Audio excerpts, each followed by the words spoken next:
সুপ্রিয় দর্শক শ্রোতা, কেমন আছেন আপনারা? আশা করি সকলেই ভালো আছেন। কেএমএস আইটি টেকনোলজি এই চ্যানেলের পক্ষ থেকে সকলকে জানাচ্ছি শুভেচ্ছা এবং অভিনন্দন, এবং সকলের সুস্থতা এবং মঙ্গল কামনা করে শুরু করছি আজকের এই ব্লগ ভিডিওটি। ঢাকা বিভাগের বৃহত্তর টাঙ্গাইল জেলায় অবস্থিত নাগরপুর উপজেলা। সেই নাগরপুর উপজেলাতে রয়েছে 12টি ইউনিয়ন। তো 12টি ইউনিয়নের মধ্যে বেকরা হচ্ছে 8 গ্রাম বিশিষ্ট একটি বৃহত্তর গ্রাম। সেই বেকরা গ্রামে অবস্থিত গাছপূজা মেলা সংলগ্ন স্থানে অনুষ্ঠিত হচ্ছে হিন্দুদের 3 দিন ব্যাপী কীর্তন অনুষ্ঠান। তো আজকে আপনাদের নিয়ে যাব সেই কীর্তন অনুষ্ঠানের প্রথম দিন কেমন হচ্ছে বা কেমন কাটছে এবং সেখানকার পরিস্থিতি দেখাতে। তো চলুন ঘুরে আসা যাক সেই বেকরা গ্রামের বিখ্যাত কীর্তন অনুষ্ঠানের আজকে প্রথম দিনের অনুষ্ঠান থেকে। ভাই, বেচা কেনা কেমন হচ্ছে? চলতেছে তো নাকি? এই কীর্তন অনুষ্ঠানটা কয়দিন ব্যাপী ভাই? দর্শক, আপনারা দেখতে পাচ্ছেন বাহারি রঙের পসরা সাজিয়ে বসে আছে আমাদের এই ছোট্ট দোকানিরা। দোকানে সাজানো আছে পাহাড়ি রঙের পুতুল, লাল বেরঙের চুড়ি। যে যার মতো করে কেনা বেচায় ব্যস্ত। বিভিন্ন কালারের দৃষ্টিনন্দন পুতুলগুলোই যে কোনো বাচ্চাদের দেখলে চোখ আটকে যাবে এবং সেটা কেনার জন্য তারা বায়না করবে। দোকানে সাজানো আছে বিভিন্ন রঙের হাতের চুড়ি, বালা এবং কসমেটিক সামগ্রী, বাচ্চাদের সব প্রয়োজনীয় খেলনা, আরো কত কি। আপনি দেখতে চাইলে চলে আসুন এই বেকরা ছোট গ্রামটিতে, এই মেলাটাতে। ছোট ছেলে বুড়ো সবাই যার যার মতো কেনা বেচায় ব্যস্ত। পরক্ষণেই আমি পরের দোকানদার ভাইকে জিজ্ঞেস করলাম, ভাইয়া কেমন আছেন? ভাই, আপনার ব্যবসা কেমন চলতেছে? মেলাটা কয়দিন চলবে ভাই? পরিবেশটা কেমন মনে হচ্ছে ভাই? আপনাদের কি কোনো সমস্যা হচ্ছে? বন্ধুরা, তার সাথে একটু কথা বলে আমরা আবার একটু সামনের দিকে আগালাম এবং তার দোকানটি ভালোভাবে পর্যবেক্ষণ করলাম। দেখলাম বাহারি রঙের কসমেটিক সহ খেলনা, ব্যাগ, আরো কত কি থরে থরে সাজিয়ে রেখেছে। দেখলেই যেন মন জুড়িয়ে যায়, চোখ জুড়িয়ে যায়, মনে হয় যেন সকল কিছু কিনে নিয়ে যাই।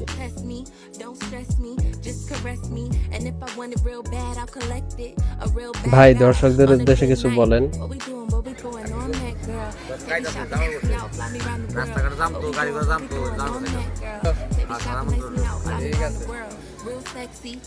বন্ধুরা, আর একটু এগোতেই আর একটা দোকানদারের সাথে কিছুক্ষণ কথা বললাম।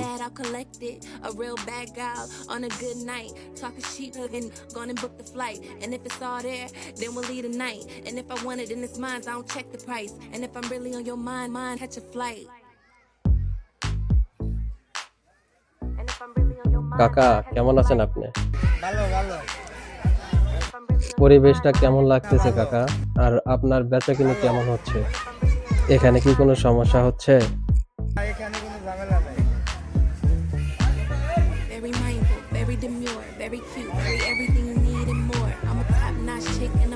বন্ধুরা, তার সাথে কথা বলতে বলতে আমরা আর একটু সামনের দিকে আগালাম এবং তার দোকানটি ভালো করে দেখলাম।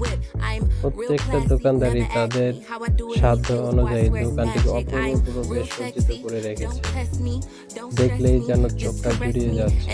আপনার নিত্য প্রয়োজনীয় জিনিস এখানে সবই তারা পরিবেশন করে রেখেছে। প্রায় প্রত্যেকটা দোকানে সারি সারিবদ্ধভাবে সাজানো আছে পুতুল থেকে শুরু করে খেলনা, আলতা, স্নো পাউডার, লিপস্টিক, হাতের বালা, চুড়ি, বাহারি রঙের বিভিন্ন ধরনের কসমেটিক সহ আরো কত কি। এটা আমাদের গ্রামের ঐতিহ্য, এটা আমাদের গ্রামের সংস্কৃতি। এখানে হিন্দু মুসলমানের মধ্যে কোনো ভেদাভেদ নাই, কারোর সাথে কারো দ্বন্দ্ব নাই। যে যার মতো যার যার তার ধর্ম নির্ভয়ভাবে পালন করে। এই যে দেখেন, এটাই তার প্রমাণ। এখানে হিন্দুরা নির্বিঘ্নে তাদের অনুষ্ঠানটি কি সুন্দরভাবে পরিচালনা করতেছে। এখানে কেউ তাদের বিরক্ত করতেছে না। একটু আগানোর পরেই এক দোকানদার ভাইয়ের সাথে কথা বললাম। হ্যাঁ ভাই, কেমন আছেন? বেচা কেনা কেমন চলছে ভাই? তার সাথে কিছুক্ষণ কুশল বিনিময়ের পর আমি আবারও সামনের দিকে হাঁটা ধরলাম। দেখি সামনে আর আপনাদের জন্য কি দেখানো যায়। একটু আগানোর পরেই আর এক দোকানদার চাচার সাথে কথা বললাম। চাচা, কেমন আছেন? বেচা কিনা কি হচ্ছে চাচা?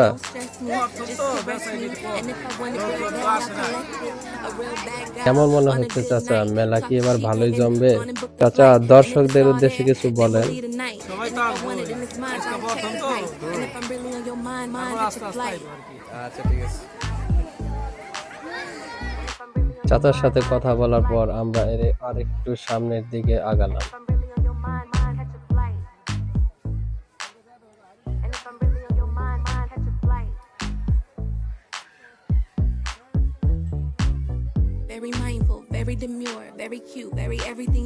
শীতের রাত, বা একটু চা খেয়ে নিচ্ছে।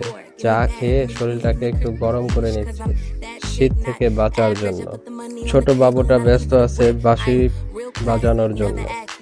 চা, পান, বিড়ি, সিগারেট যার যেমন ইচ্ছে সেটা খেয়ে নিজেকে চাঙ্গা করে নিচ্ছে। আর দোকানদার ভাই ব্যস্ত প্রচুর চা বানানোর কাজে, কারণ আজকে মেলা, আজকে প্রচুর চাপ। তো দর্শক, সময়টা অনেক কম, চলুন আমরা একটু সামনের দিকে আগাই। এক ভাই তার নিপুণ হাতে পুরি বানাচ্ছে, গরম গরম পুরি। একটু সামনে এগোতেই এক ভাই কুচিমুচি হয়ে বসে আছে দোকানের এক কোণে। মনে হচ্ছে সে লজ্জা পাচ্ছে। ভাইকে কিছু জিজ্ঞাসা করা যাক। ভাইয়া, কেমন আছেন? একটু এগোতেই চোখে পড়লো মিষ্টির দোকান। মিষ্টির দোকানে যেতেই জিলাপিগুলো দেখেই খেতে ইচ্ছে করছে। একদম রসের টয়টম্বুর মিষ্টি জিলাপি, সাথে আছে নিমকি, সমোসা, জিলাপি এবং সিঙ্গারা ও পেঁয়াজু। দর্শক, খাবেন নাকি? খেতে চাইলে তাড়াতাড়ি চলে আসুন। ভাইরা শীতের রাতে খুব কষ্ট করে তাড়াহুড়া করে এগুলো বানাচ্ছে। সব লোভনীয় খাবার দেখলেই আপনার জিভে জল চলে আসবে। যদি খেতে চান তবে চলে আসুন। সকলকেই ধন্যবাদ সাথে থাকার জন্য।